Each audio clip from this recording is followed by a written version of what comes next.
This is the Horse Radio Network. This is episode 108 of Horsemanship Radio, brought to you by Omega Fields, the world's best omega-3 supplements for horses.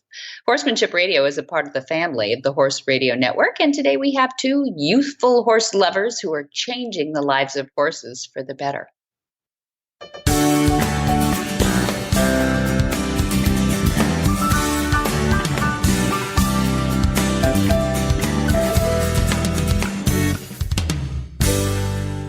This is Debbie Laux, and you're listening to the Horsemanship Radio.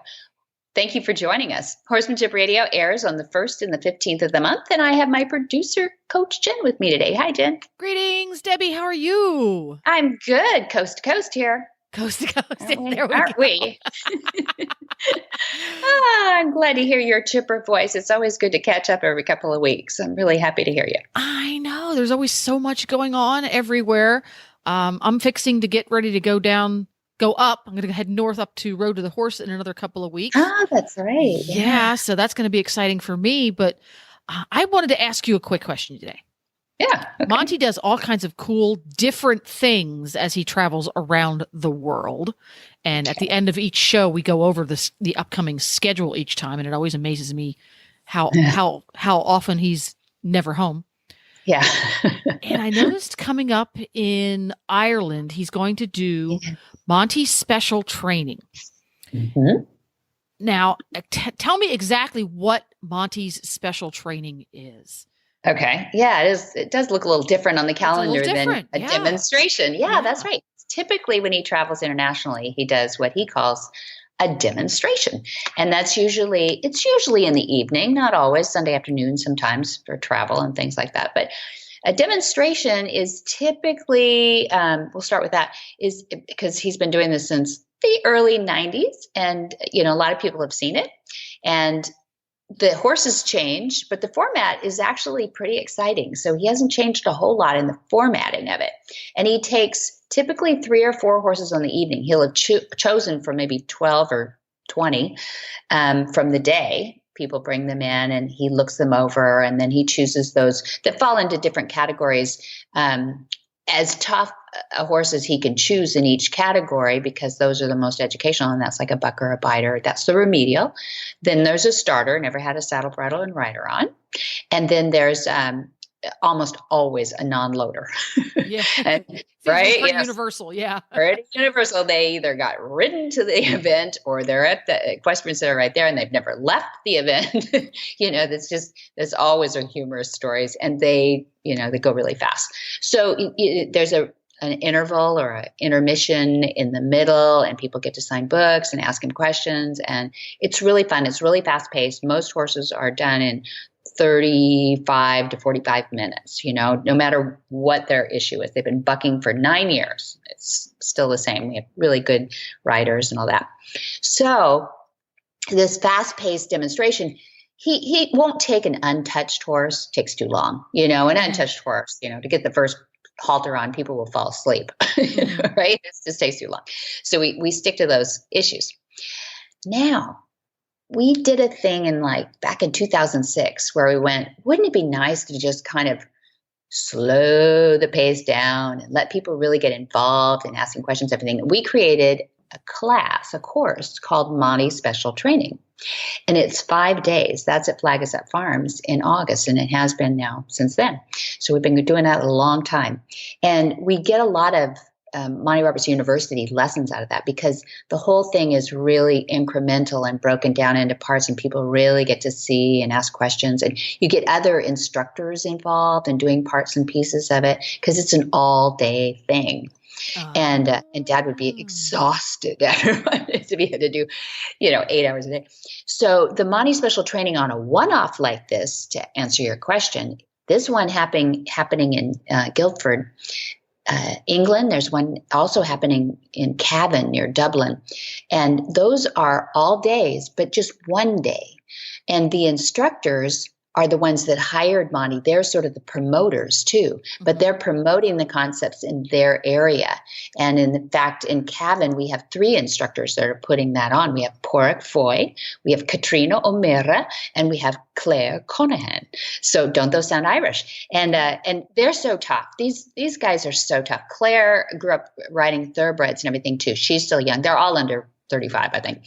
And she's like this teeny tiny little elf, a leprechaun. And she gets up on these big thoroughbreds, tough as nails. That's Claire. Katrina had her baby like 2 days ago, and she is up for this event that's coming up on March 24th. She's like, bring it, Wow. Yeah, she's amazing. And she handles horses really well. And Porrick, thank God we have a man in the lineup of certified instructors. It's rare, and he is amazing. He's a little bit older than them, and a dad, and just is so good with horses. And they're all from different areas of Ireland, but they're all going to be there. And they'll all be assisting Dad and doing their own, specialties too. Some are better with the groundwork, some are better up in the saddle, So it's much more of a 3-ring circus, a variety day, and it's a more intimate audience. The ticket price is a little higher, and people really get up close and personal work with the horse. They're not hands-on.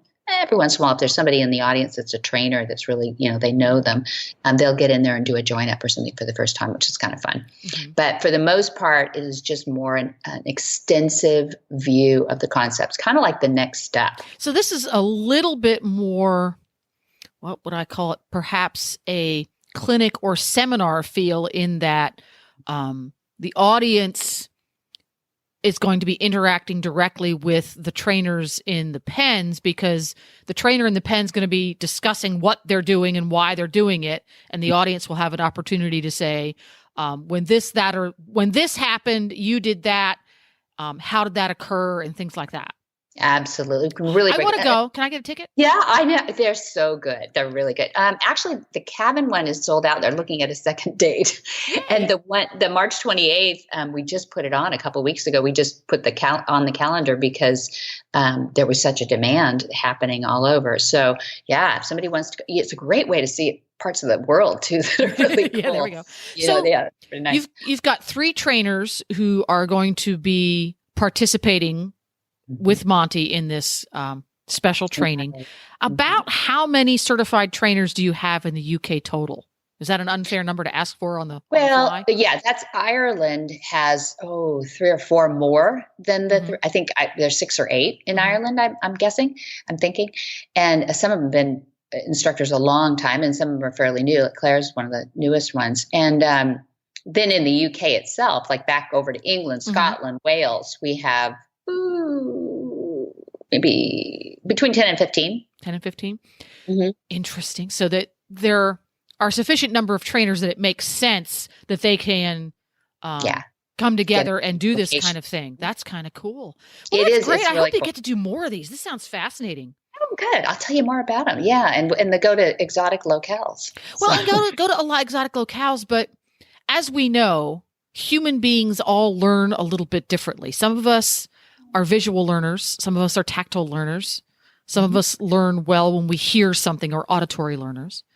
And we can hear the same thing said by our riding instructor 1,000,001 times, and somehow it doesn't quite click. We don't have that light bulb moment. Someone can randomly come along, or you attend a clinic. They're telling you the exact same thing, and you have a light bulb moment because it somehow was presented in a different way. It's the same information desiring the same result. So I think it's really cool that Monty's setting up and working with these instructors, because they're using the language of Equus. And they've learned it from Monty, so they're learning it properly. But there are going to be subtle differences, the tone of their voice, whether or not they say something before they do it, or do it then say it, things like that. That it's and the horse. And the horse is going to be different, sure. What it manifests. How it manifests. So that is going to just further broaden who can take it in and learn it for themselves and take it home and apply it themselves in their everyday horsey life. That's just so exciting. Isn't that fun? And I think one of the things that's most important about the whole thing is to show that it can be taught. It's not a guru thing. It's, it's definitely teachable. And Dad always says, he always says this in any kind of student gathering. And I just love it because the instructors can't hear it enough. I don't want any of my students to be as good as me. I want them all to be much better, because if he is a founder of a concept, that's just a base, That's where it starts. Take it, Sure. Run with it, put your own. And he said, I'll be the first to claim it and give you credit. When you make a change that the horse says, yeah, that's better. I'll change and I'll give you credit for it. And he does. He goes all over the world saying, Ian Vandenberg taught me about the thumb on the arm, and Richard Shrake taught me about the arm. And, this guy, he'll give credit where credit is due, because that's what grows the concepts. It's important. Yeah, and we all have to take them and apply them to our best abilities. Yeah. Whether or not we want to be ambitious like Jamie and become a certified instructor, right, or you want to be putt like me and just learn it organically and make my relationships with my horses better and more productive and safer. Both ends of the spectrum. That's very good. Right? That's exactly right. Exactly right. There we go. Because we all want to be better horse people. Right. There we go. That's so cool. Well, we have some really awesome and amazing and fascinating guests with wonderful exotic names to come up today. Yes, we do. So I've been practicing. You've been practicing. You do it so much better than I do. Let's take a little break and hear from our friends at Omega Fields, and then we will speak with our first guest.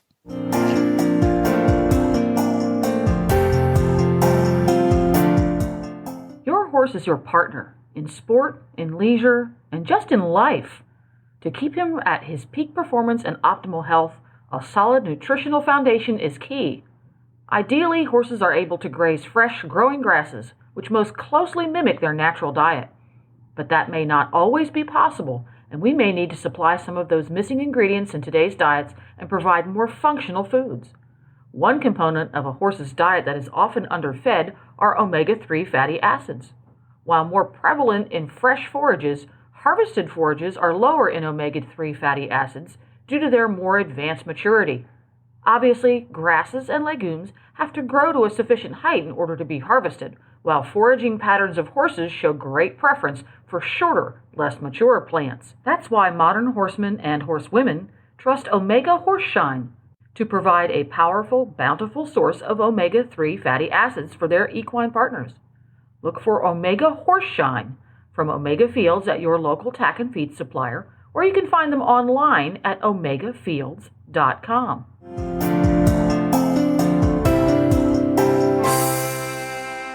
Arien Aguilar was born in Lodi, California in 1994 and then moved to Brenham, Texas. His sister, Valentina, and his parents, Karen and Alfonso Aguilar, also involved in horses. And his father, Alfonso, was born in Mexico, where he learned how to handle horses with respect and read their body language in order to interact with them. From a young age, Arien has shown a passion for animals, and he's had the opportunity to interact with reptiles and dogs and sheep and horses. And he now holds equestrian clinics in Europe, focusing on creating relationships with horses based on no confrontation and reading their body language. A balanced approach to equitation on the ground and in the saddle is important to Arien. Though young, he carries the education on of the old vaquero style. Well, welcome, Arien Aguilar. Thank you for joining us all the way from Portugal today. Yeah, no problem. Thank you for listening to me. Oh, it's very exciting. It's exciting to have both you and Monty on. Hi, Dad. Hello, I'm here. I'm glad you're here. I'll start with you, Monty, that I wondered, I was thinking about Arien. He's pretty young. Arien, how old are you now? I'm 23 now. 23, and you've done a lot in those 23 years, so we're excited to hear about it. But Monty, did you imagine that 20 years ago, that training horses would be where it is today? And where do you predict it'll be in 20 years from now? Give us a vision. Well, I was just working on this autobiography of mine, and it's absolutely true that while I won 11 world championships in the basically in the 50s and 60s, that my performances, the best of them, would barely make it to the finals today.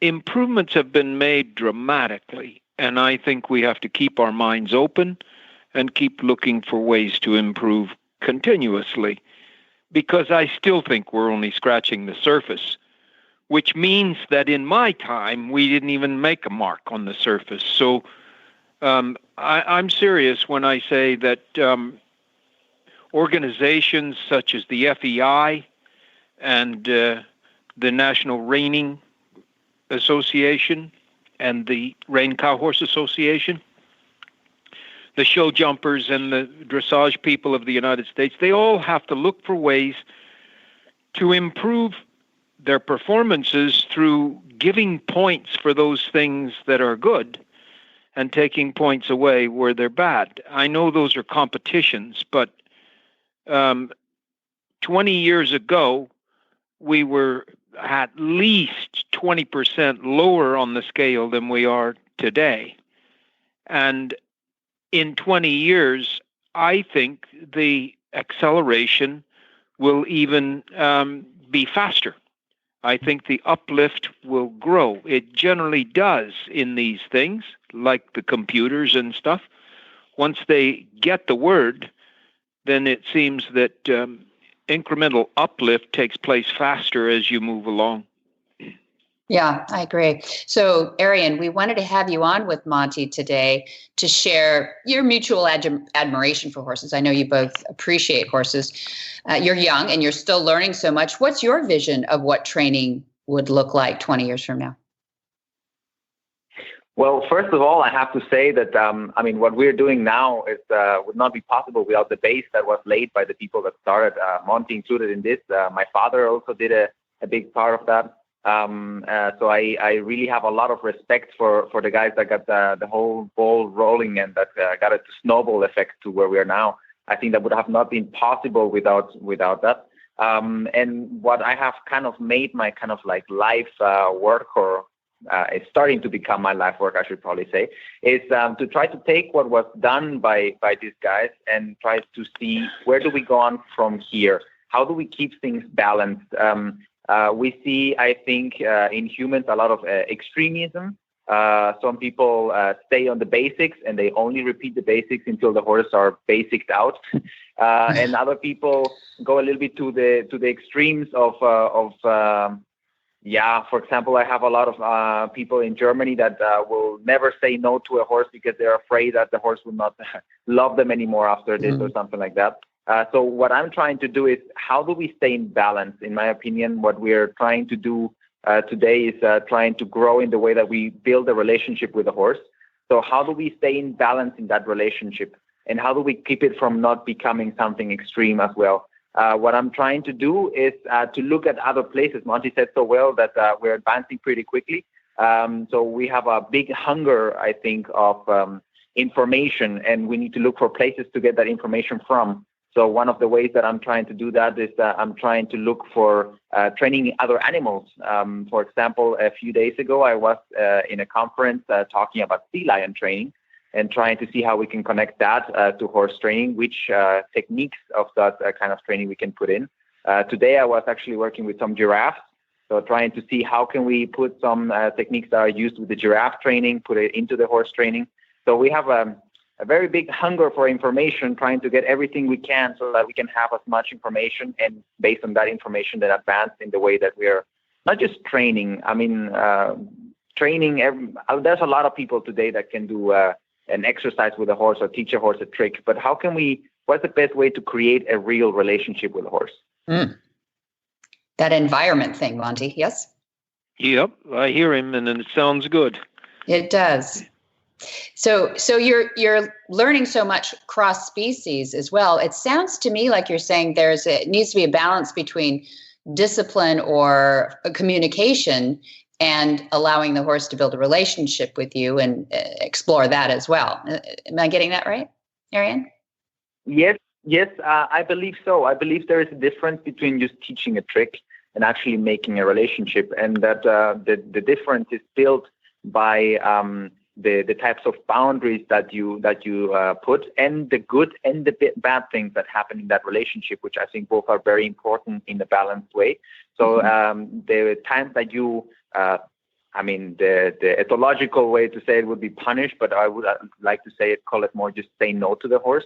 Saying no is very important in a relationship. It lets the other one know what you like, what you don't like. It lets the other being in the relationship know if you're unhappy with a situation, and then saying yes so that the other one knows when you're happy with the situation, when you are experiencing something that you would like to continue. And this balance between yes and no will allow the relationships to grow. I always try to give examples of that. For example, to me, in my relationship with my horses, there are some things that have to be. I'm pretty strict in them. For example, a horse has to go into a trailer. I would prefer if the horse likes to go into a trailer, but that's the thing that if the horse doesn't like to do, in my opinion, I like to push the horse a little bit and say that's something that you have to do, because that is a security thing for the horse. If one day the horse has a colic, has to go to to the hospital or something, then I would like that to know that I have the horse in a way that I can get him to that safe position. But I would never do that, for example, with a Spanish walk, right? With a Spanish walk, if he wants to do the Spanish walk, great. If I can find a way that he likes it, great. If not, then I'll do something else. There's so many exercises that we can do.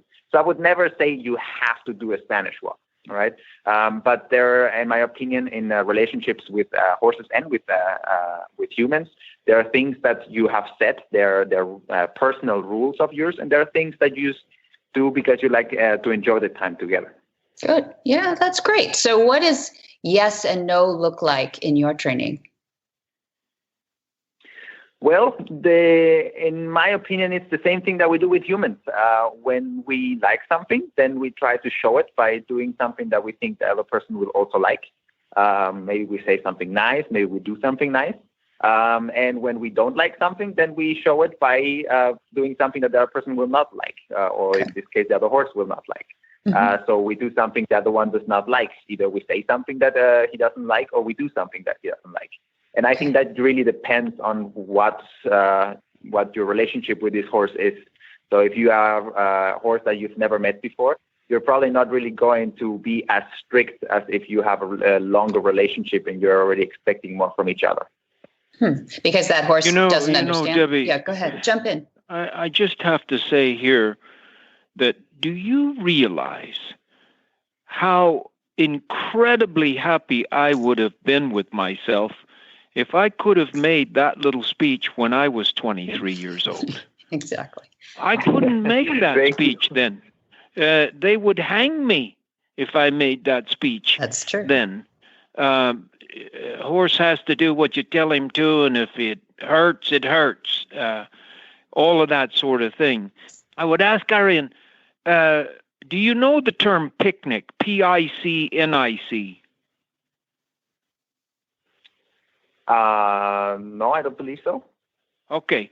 You could go out and have a picnic in the woods somewhere. Yes, I know that one. Yeah. Yeah, but this one is P-I-C-N-I-C, and I use it like a Bible, and it's positive instant consequences, just like you just described. If the horse does something you like, then you do something very positive that the horse likes to do. If the horse does something you don't like, then he gets negative instant consequences. And that might be something that he doesn't like to do, like backing up a lot or cantering in a small circle or doing some work that he doesn't particularly find all that nice. And then when he's right again, to go back to those things that are very nice for him. And picnic has worked so well for me. Along the line, you probably don't know my saying that a good trainer can make a horse do almost anything he wants him to do. But the great trainer can cause the horse to want to do it. And yes, I've heard that one before.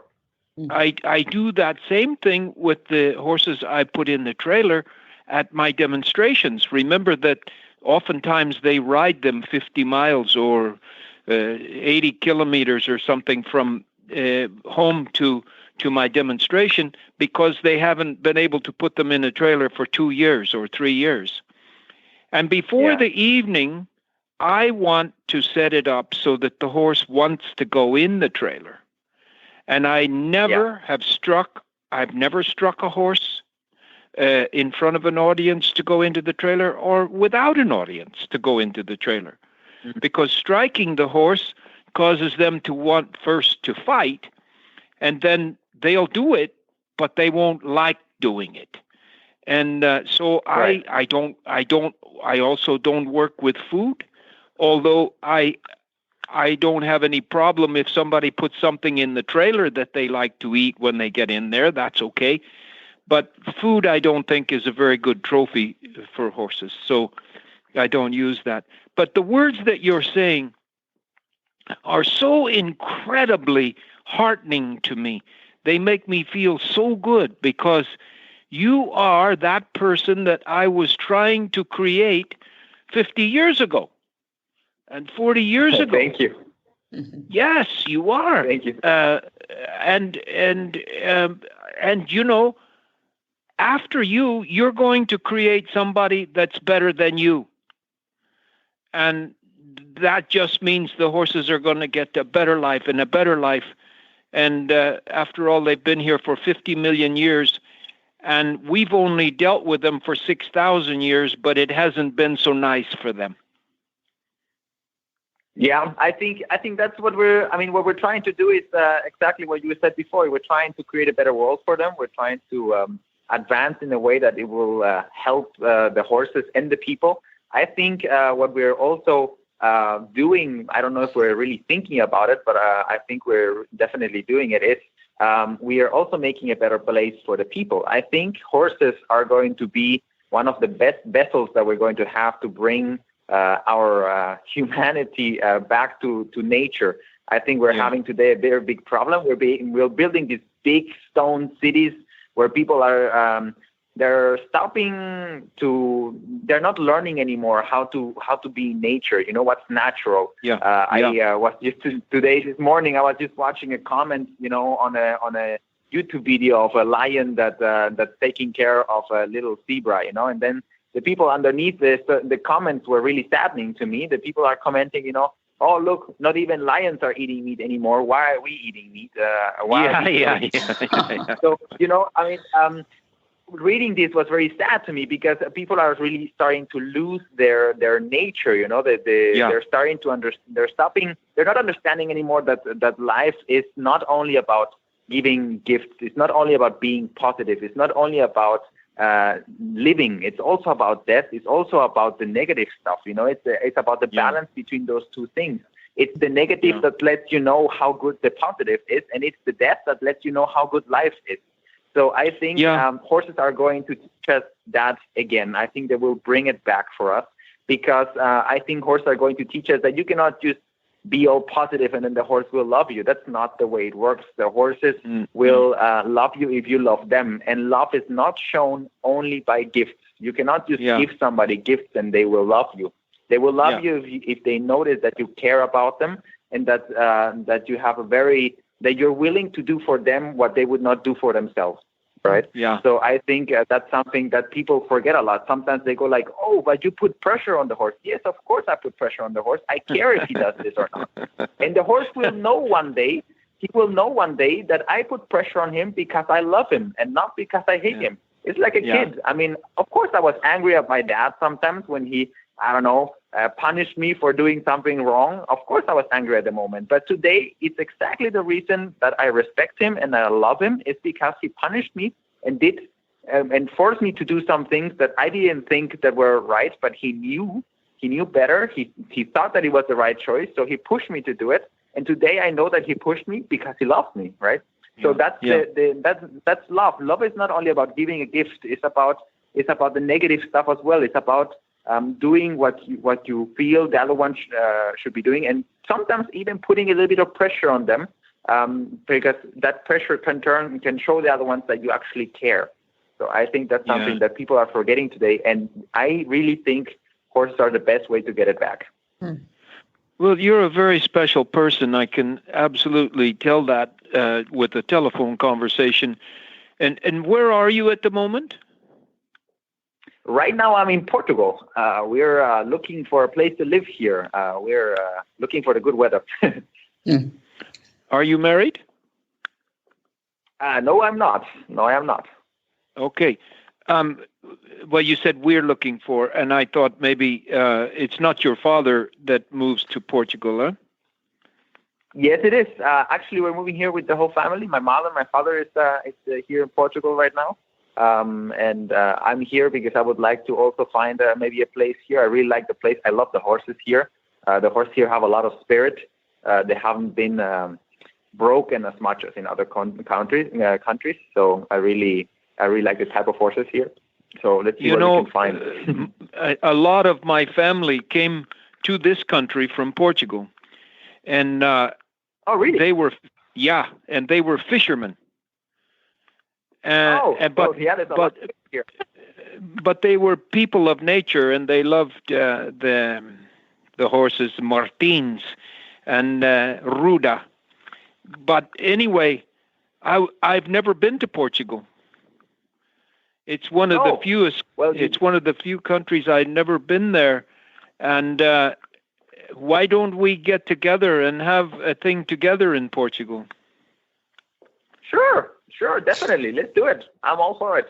I think you're going to love the horses here. I mean, the horses here are amazing. They have so much energy. They're very explosive. They're very passionate animals. I think it's because they still have a lot of this blood for war horses, where they had to bond with this one horse that would be life or death for you. If you had a good relationship with this horse, it was going to carry you into battle, and you had a chance of surviving. If you did not have a relationship with that horse, then good luck. So I think they still have that old type of breedings and of lines here, and I think that's what has some really nice characters of horses here. Well, I've worked with quite a few Lusitanos in Italy and in Spain and even in France. Yeah. People who took Lusitanos there and some in England too. And, they are the forerunners of our cow horses here, the barb horses that came across from Africa to Portugal and Spain.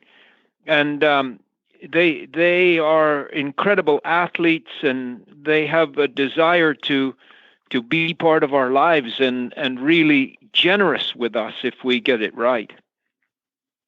Yeah, that's exactly what I'm finding here. My father has quarter horses, and he actually brought them from Texas over here to Portugal, so we have them here. And I have a Lusitano horse, so it's really nice to see the differences and how the lines were going around, and how people selected for a specific type of temperament. That was really interesting. But you don't have a Texas accent, and you don't have a Portuguese accent. No, I've been living on the world basically in my life. I was born in California, and when I was in California, my mother spoke Swiss German to me because she's Swiss. My dad spoke Spanish because he's a Mexican from Morelia. And then everyone else spoke English to me, so I pretty much have 3 mother languages. I started them all at the same time, so I have some weird accents. And you don't speak Portuguese? Not yet, but I'm working on it. It's coming. My grandfather. But my Spanish helps a lot. Yeah, sure. My grandfather, he spoke perfect Portuguese, and I would ask him, please teach me how to speak Portuguese. When I was a little boy, I want to learn how to speak Portuguese. And he taught me 2 words, or 3 words, I guess it is. Very, very good words. Cala boca. Yeah, that's an important one. He told me to keep my mouth shut. Yeah. Well, you know what they say. The only way to listen is to shut up first, right? So that's right. Well, Debbie, this has been great, and I mean it when I say I would love to include Portugal in my summer if I could, That'd be fantastic. I've been to Portugal and I'd love to go back. I'll cherry pick that one, but we would love to get you two together. And if you're basically basing there, Arien, then we'll have to go offline and talk about that a little bit. Well, he has to tell us. Arien has to tell us that we're wanted there, or the people would come in great numbers to see me, or something like this, and then we talk about it. Right, exactly. Well, thank you both today for some fun talk that we got to be listening in on. Two, I think we see a little bit of the future and some of the master. So there we are. It was really fun today. Thank you both for being on Horsemanship Radio.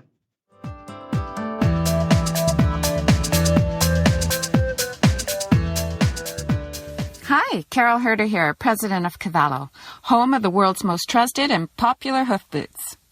You know, one of the most interesting parts of what I do is the many horsey stories I get to hear. Most of them are really uplifting. Some are stories of challenges, and a few are downright sad. Recently, a wonderful woman took the time to approach us at a show to share a story about her horse who went down in quicksand. It started out as a really scary story. We were holding our breaths, waiting for the outcome, and it turned out wonderful.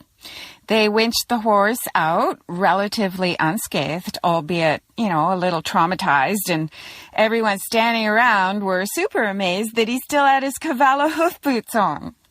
Scary story with a good ending. Another testament to Cavallo. If you don't have a pair for your horse, it's time. Cavallos are easy to put on, easy to take off when you want to take them off, and they stay on. They stay on in all terrain. Cavallo, the world's most trusted hoof boots.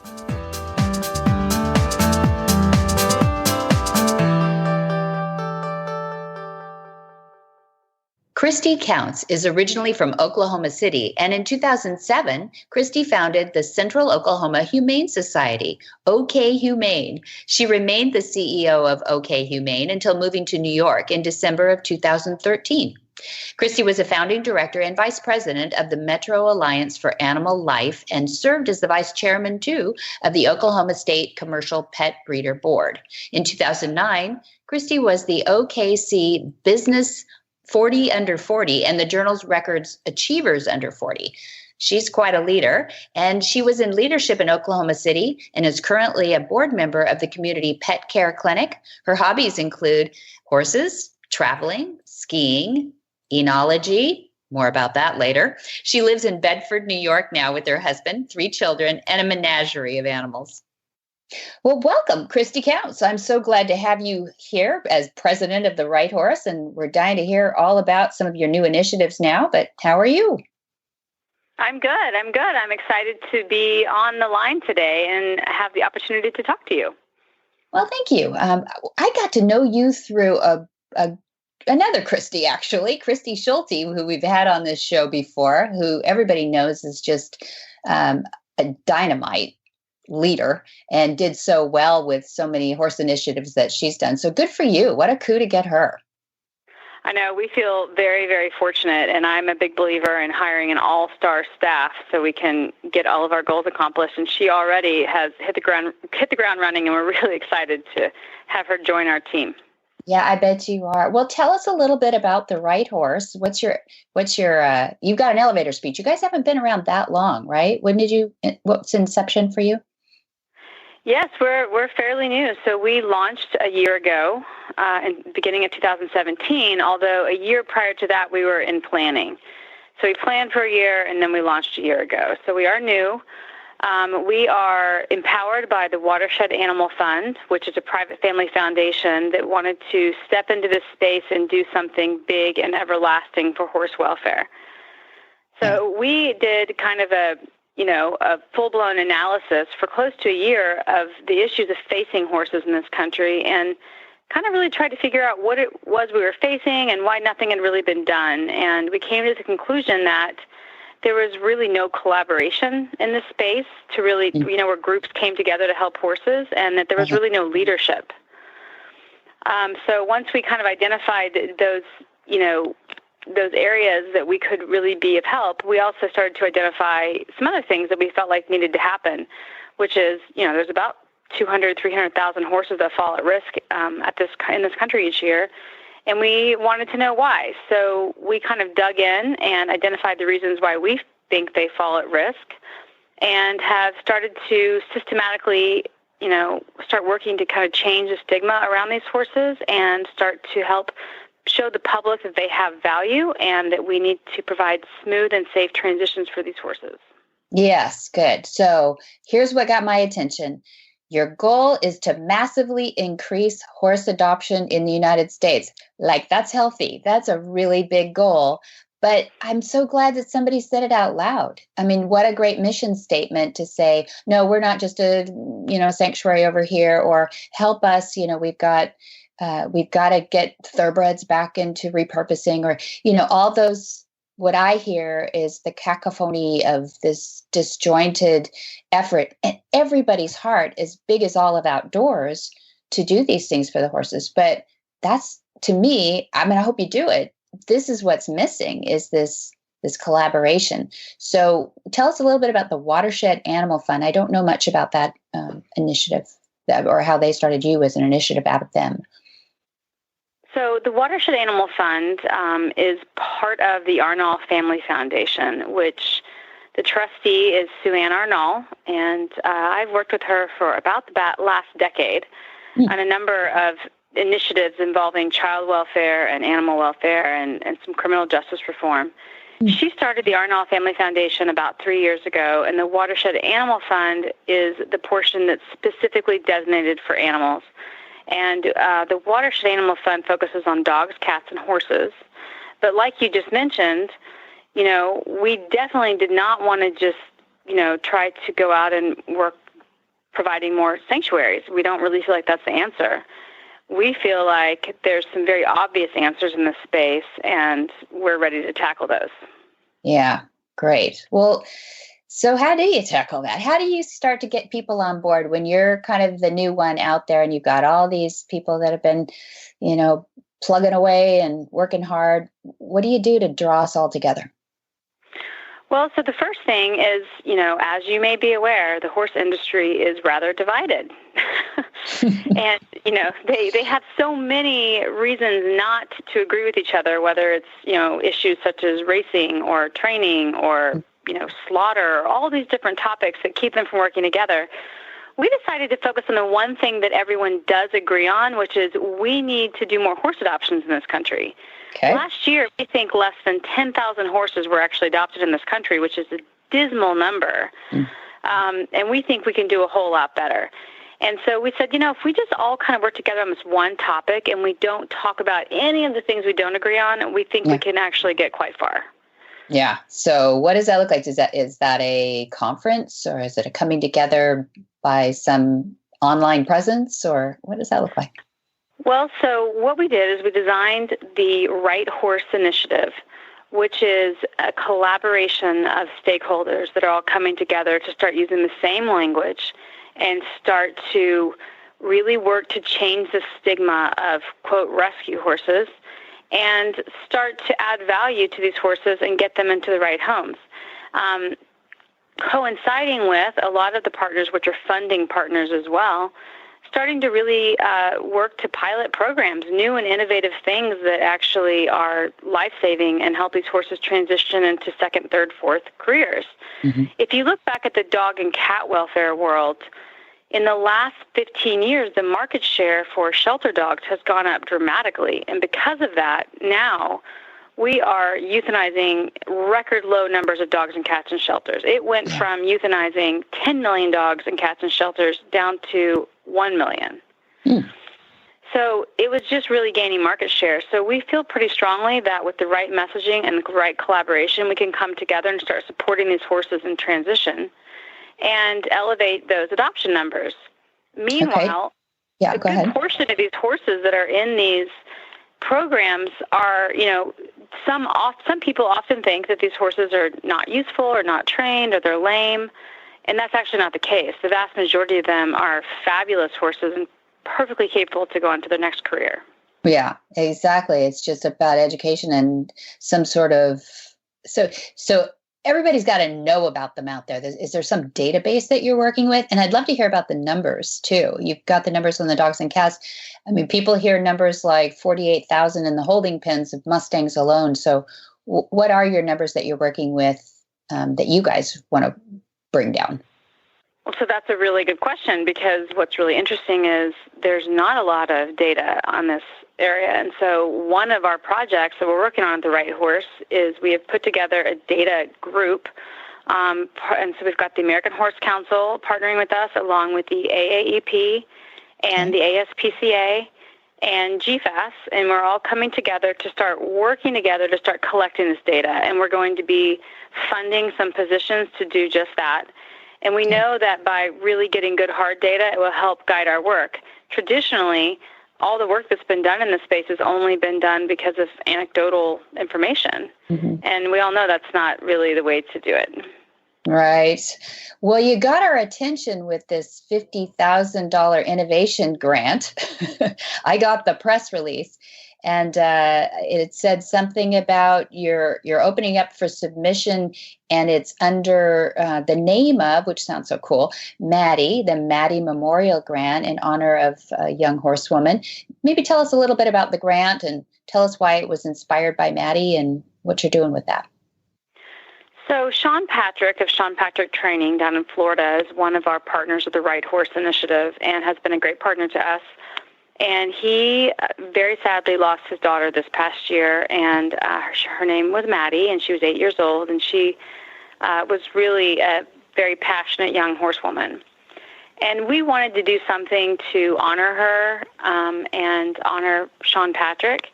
And that's how he came up with the Maddie's Memorial Grant. And the purpose of the grant is really to drive innovation. As I mentioned, pilot programs are a really important piece of this puzzle.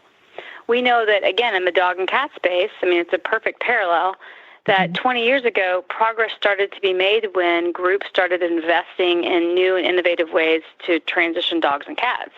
That's never really been done in the horse world, and that's what we want to start driving. So by incentivizing groups, whether they're welfare groups or industry groups, to come up with, innovative ways to transition horses, we feel like that's the best way to start driving this innovation. And we also did another innovation grant at the end of last year, which was a $150,000 innovation grant.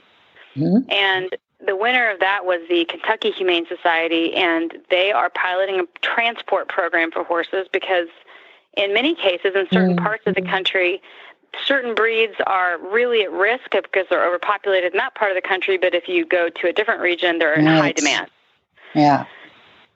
So that is what that transport program will be doing, is sending horses from low demand to high demand in lieu of them potentially falling at risk.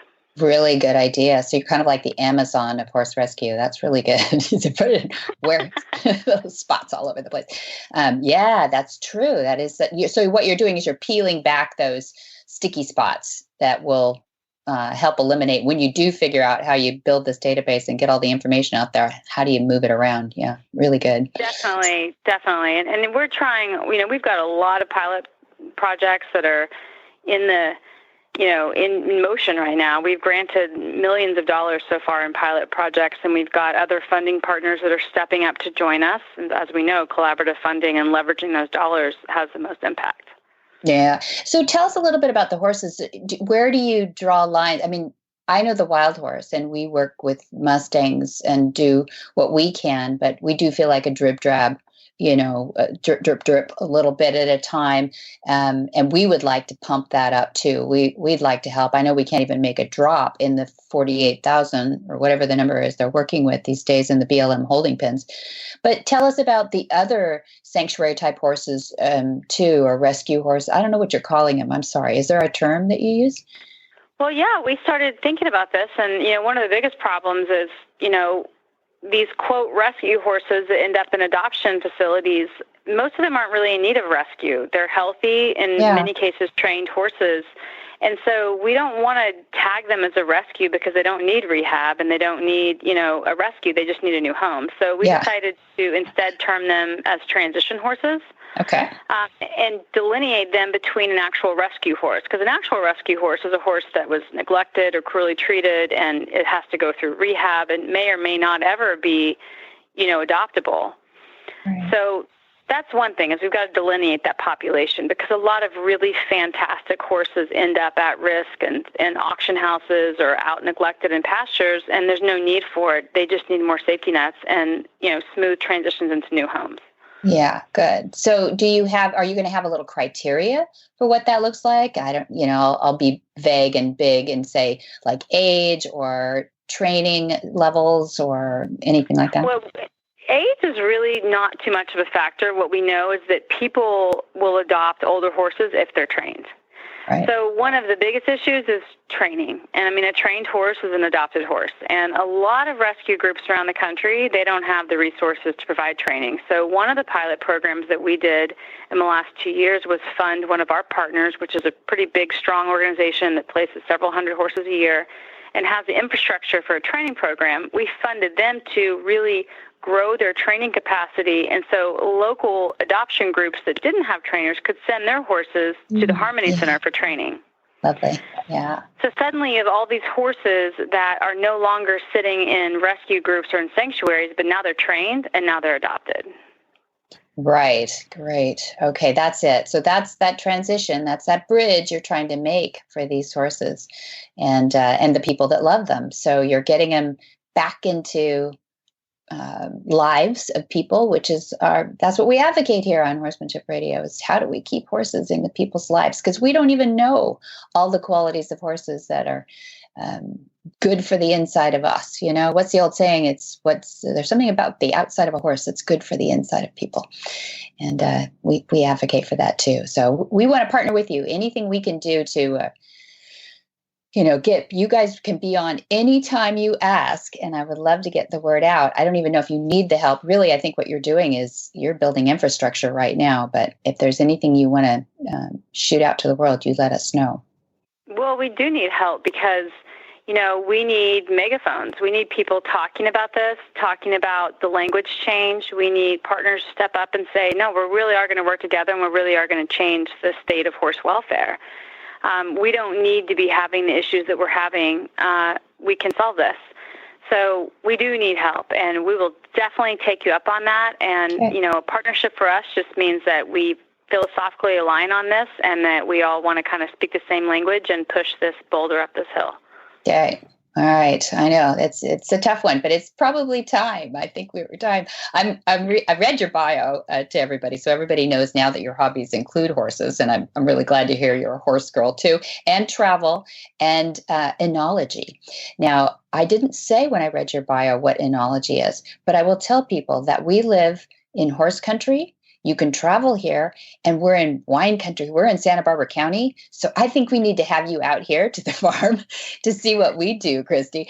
And if you want to get out of the cold on that East Coast, we're about 75 today. So it's pretty nice. I was just there yesterday. I just flew back in town last night. What? You were here? I do. I come out to Santa Ynez area quite a bit. You'd be surprised. Are you serious? Okay, you didn't visit us? All right. Okay. Now I have to buy you a ticket? Is that what it is? I'll be there anytime.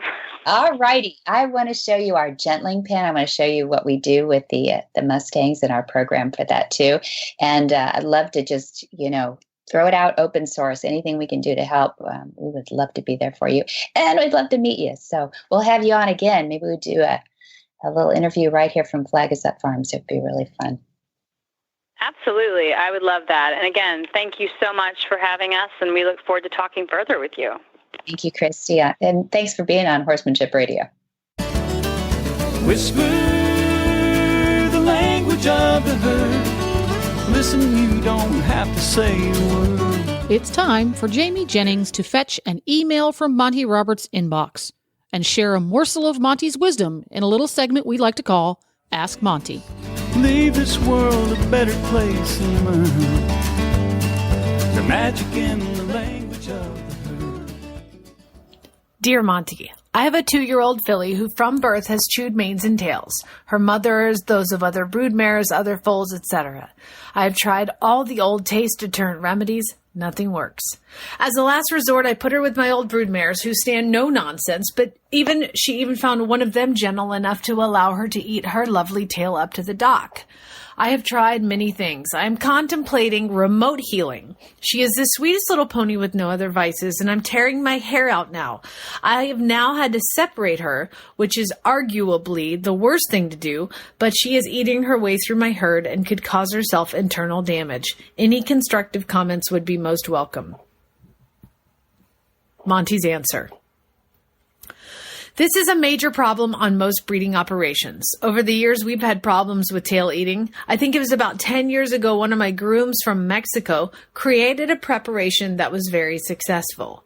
He used the hottest chilies they grow in Mexico. He mixed them with cooking oil, then put the mixture in a blender and chopped it very fine. Using a glove, they rubbed it on the tails every day. We have never had tail eating since that time. If your pony can eat this mixture, then you have to take him to Mexico where everybody eats such hot food. If you don't have Mexican chilies, you can use cayenne pepper. It's just as effective, but makes it a bit more mess. But chilies are nice and clean.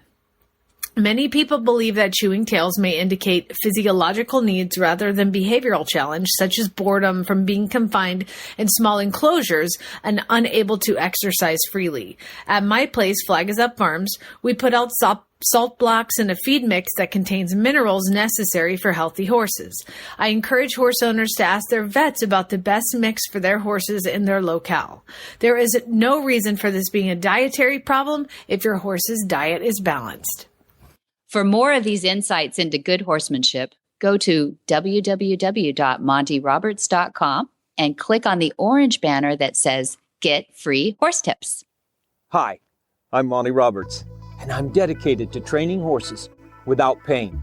You can learn to do it too on my Equus Online University. Western, English, the beginner, or the advanced rider. It doesn't matter. You can connect with other students online, too, on our forum, and there's a new lesson every week. It's a lifetime of learning for you on my Equus Online University at montyroberts.com.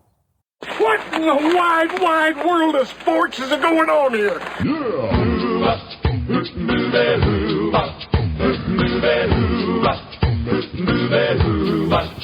Where in the world is Monty Roberts? Monty is looking forward to meeting some new friends, two-legged and four-legged. March 17th, he will be at the demonstration at the Grange. That's coming up fast with special guest Martin Clunes. That's Doc Martin in Okehampton, Devon, UK. And then on March 24, he'll be in Cavan near Dublin, Ireland for a Monty special training. And March 28th, a secondary Monty special training, but this one is in the south of England near Guildford. And then April 21, he's back here in California at the April 21 West Coast Dressage Convention in Thousand Oaks, California, USA. May 23 and 24 now, we have the first annual amazing The Movement Symposium and Festival. We have certified instructors meeting up with us and presenters, 9 different presenters there. It'll be really fun. May 25 to 27, we have a horse sense and healing right after the movement. And then July 23 through the 3rd of August, we have our next annual Gentling Wild Horses course with Flag is Up Farms. And then August 6th through 10, right after that, is our 5-day Monty special training at Flag is Up Farms. Quick question. August 23rd through August 3rd, Gentling Wild Horses at Flag is Up Farms. Is that an activity that the person attending needs to have their own wild horse to bring along? That would be fun. No, it's July 23 through August 3. And we supply those wild horses, and we have typically gone from rescues, but a lot of them have been BLM, right off the nation. Yeah, right off the. So it's an assortment of wild horses, and those who attend do not need to have any previous experience with wild horses, because the program is set up to keep everyone interested, learning, and safe. Safe was the operative word. Yes, we've got a great IFA gentling facility there, which keeps everybody safe. And people, we've had everybody from complete greenies to spent their whole life training horses in the same class. And I think this is such an excellent opportunity for someone, because there's so much interest in Mustangs now. And rightfully so. They're fascinating creatures, and they deserve our respect, and they deserve to be given good training and good homes. But it's such an opportunity to learn an effective and safe way to be handling them, because every so often you still hear the horror stories that somebody fell in love with the idea of a Mustang. Yep. And thought it was just like getting a remedial horse who's not been handled. Right. And I think it's a little bit different, and it will pay dividends. It's hard to parent through that. Yeah, Yes, it really is. That, yes. And I think that the thing that everybody learns, no matter what the experience level, is how to understand a horse better. There we go. And that's what keeps you safe. Understand what a horse really is and what a human really is, and how those two can come together safe. I love it. So if you have not committed that all to memory and you need to know where to call or where to go, you can go to montyroberts.com. That's the website. All this information and much, much more can be found there. You can also call Flag Is Up Farm and talk to a real live, helpful human being who can give you all of the information you need about Monty's calendar and more. And the phone number is 805-688-6288. And for details about today's show, go to horsemanshipradio.com, where you will find links, pictures, and more information about today's guests. And we love your feedback. Please follow Monty Roberts on Facebook. Go to Facebook and type in Monty Roberts. Look for the one with the little blue check mark. That's the official page. And if you're a Twitter, you can follow Monty Roberts there. His handle is Monty_Roberts. And after all of that, you're not going to want to miss any shows here on the Horse Radio Network. You can get the app by going to your app store and searching Horse Radio Network and download it. It's quick, it's free, and it's easy, and there are no ads. Or you can follow us on iTunes or your favorite podcatcher.